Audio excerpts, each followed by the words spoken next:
حضور نے فرمایا ربیہ شادی کیوں نہیں کرتے؟ تو کہنے لگے یا رسول اللہ نہ تو دولت ہے، نہ مال ہے، نہ گھر ہے حضور، نہ نوکری ہے، اور پھر رنگ روپ بھی کوئی نہیں، میرا روپ بھی نہیں تے میرا رنگ بھی نہیں تے میں نو یار مناؤن دا ٹنگ بھی نہیں، حضور کچھ پتہ ہی نہیں، کون مجھے رشتہ دے گا؟ حضور خاموش ہو گئے۔ دوسرے دن پھر وضو کرانے آئے تو محبوب نے پوچھا ربیہ شادی کیوں نہیں کرتے؟ عرض کرتے ہیں کہ یا رسول اللہ نہ گھر مکان، نہ جائیداد، نہ کوئی اور شے، کون رشتہ دے گا؟ حضور علیہ السلام خاموش ہو گئے۔ ایک بڑی خوبصورت بات لکھی ہے صاحب سیرت النبویہ ڈاکٹر احمد عبدالرزاق نے، وہ لکھتے ہیں کہ حضرت ربیہ بن کعب کہتے ہیں جب دوسرے دن بھی میں نے منع کر دیا نا تو میرے دل میں خیال آیا ربیہ تو بڑا عجیب آدمی ہے، جب نبی پاک فرماتے ہیں شادی کر لے، سمجھ آ رہی ہے نا آپ کو؟ جب حضور فرماتے ہیں شادی کر لے تو یہ دلیلیں کیوں دیتا ہے؟ تجھے تو چاہیے تو کہہ دے حضور جیسے دل کرتا ہے ویسے کر لے۔ ایک غلام کے لیے حضور بندوبست کر، جیسے دل کرے ویسے۔ کہتے میں تیسرے دن ارادہ کر کے گیا کہ آج حضور نے پوچھنا ہے تو میں نے بتا دینا، پر سارا ہی وضو ہو گیا، اللہ کے نبی نے پوچھا ہی نہیں۔ میرے دل میں خیال تھا آپ پوچھیں گے، وضو مکمل ہو، لیکن حضور نے پوچھا۔ کہتے اب حضور میں اب کھڑا ہوں، محبوب فرمانے لگے ہو گیا وضو جاؤ۔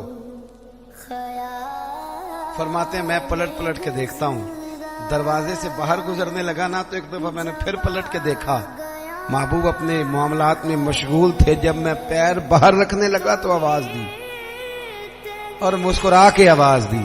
کیا شان ہے بریلی کے امام کی! فرمانے لگے جس کے گچھے سے لچھے جڑے نور کے، جب حضور مسکراتے تھے تو یہ نور کے گچھے تھے دانت، ان میں سے پھر نور نکلتا تھا۔ اعلیٰ حضرت فرماتے ہیں جس کے گچھے سے لچھے جڑے نور کے، ان ستاروں کی نزہت پہ لاکھوں سلام، اور ان کی باتوں کی لذت پہ بے حد درود، ان کے خطبے کی ہیبت پہ لاکھوں سلام، اور جس کی تسکین سے روتے ہوئے ہنس پڑے۔ حضور ذرا سی تسکین کرتے تھے تو رونے والا ہنس پڑتا، تو پھر بڑا انتظار کرنا پڑتا ہوگا، 2 گھنٹے حضور مسکراتے نہیں ہوں گے۔ تو اعلیٰ حضرت فرماتے ہیں نہیں بھئی یہ بھی مسئلہ کوئی نہیں، یہ بھی مسئلہ کوئی نہیں کہ 2 گھنٹے کے بعد مسکرائیں گے تو رونے والا ہنسے گا۔ فرمانے لگے جس کی تسکین سے روتے ہوئے ہنس پڑے، اس تبسم کی عادت پہ لاکھوں سلام۔ یہ تو عادت ہے نبی پاک کی، تمہیں انتظار نہیں کرنا پڑے گا، تو عادت ہے حضور۔ تو حضور نے فرمایا شادی کر لو۔ کہتے میں مسکرایا، دوڑ کے واپس آیا، یا رسول اللہ جیسے حکم ہو کر دیں۔ میرے محبوب کی بھی کیا بات، کیا اندائے ہیں رسول کریم کی۔ حضور نے فرمایا فلاں قبیلے کے سردار کے پاس جا، اسے جا کے کہہ کہ اپنی بیٹی کا نکاح تیرے ساتھ کر دے۔ آپ فرماتے میں گیا، سلام لی، اندر داخل ہوا، انہوں نے بلایا، میں نے کبھی حضور نے بھیجا ہے، محبوب نے کہا اپنی بیٹی کا نکاح میرے ساتھ کر دو۔ حضرت ربیہ بن کعب رضی اللہ تعالیٰ عنہ فرماتے ہیں ماں نے اس کے باپ کی طرف دیکھا، اس لڑکی کے باپ کی طرف، اور لڑکی کے باپ نے ماں کی بڑی جو ہے وہ فکر ہوتی ہے لڑکی کے ماں باپ، دونوں نے ایک دوسرے کی طرف دیکھا تو انکار نہیں کیا کہ میں نہیں، ہم نے نہیں رشتہ دینا، بلکہ لڑکی کا والد کہنے لگا کہ محبوب سے عرض کرنا میں آؤں گا، میں خود آ کے حاضری دوں گا، ان سے عرض کرنا میں آؤں گا۔ حضرت ربیہ بن کعب رضی اللہ تعالیٰ عنہ کہتے ہیں میں نکل رہا تھا، نبی رحمت سید عالم صلی اللہ علیہ وسلم کا وہ پیغام لے کے تو میں نکل رہا تھا، میں آگے بڑھ رہا تھا۔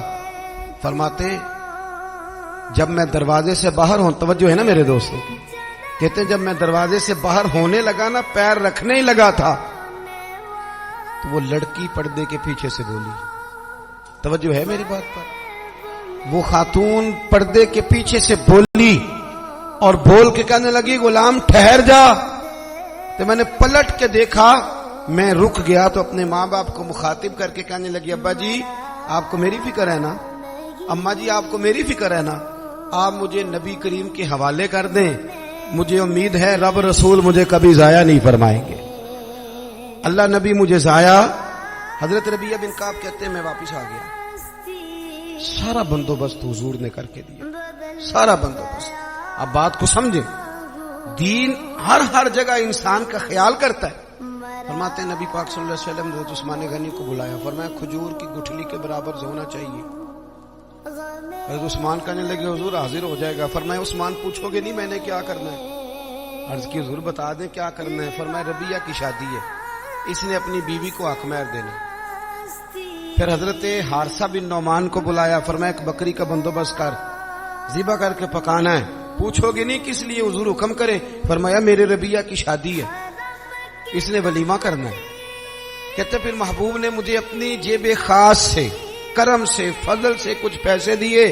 فرمایا خوشبو بھی لے لے اور اپنی بیوی کے لیے ایک جوڑا بھی خرید لے۔ عزیز دوستو، یہ نہ سمجھیں کہ جو آپ کا شاگرد ہے، مرید ہے، سیاسی کارکن ہے، وہ آپ کی ڈیوٹی تو کرے تو تب ٹھیک ہے، لیکن اس کا کوئی ذاتی معاملہ آ جائے تو کہیں جی وہ جانے اور اس کا کام جانے۔ سمجھے چیزوں۔ نبی کریم صلی اللہ علیہ وسلم کہاں تک مہربانیاں فرماتے؟ حضرت ربیہ بن کعب فرماتے ہیں، آپ فرماتے ہیں کہ میں بڑا غریب تھا، میرے سارے بندوبست میرے محبوب نے کیے، اور فرماتے ہیں پھر محبوب نے ایک اور کرم کیا، میرے لیے برکت کی دعا بھی کر دی۔ آپ فرماتے ہیں کہ غربتیں چلی گئیں، اب کسی کو کہیں سے قرض نہ ملے تو میرے گھر سے مل جاتا ہے۔ ہر گھر سے اناج ختم ہونے کو ہو پر میرے گھر سے کبھی ختم نہیں ہو۔ تو نبی کریم علیہ السلام خیال فرماتے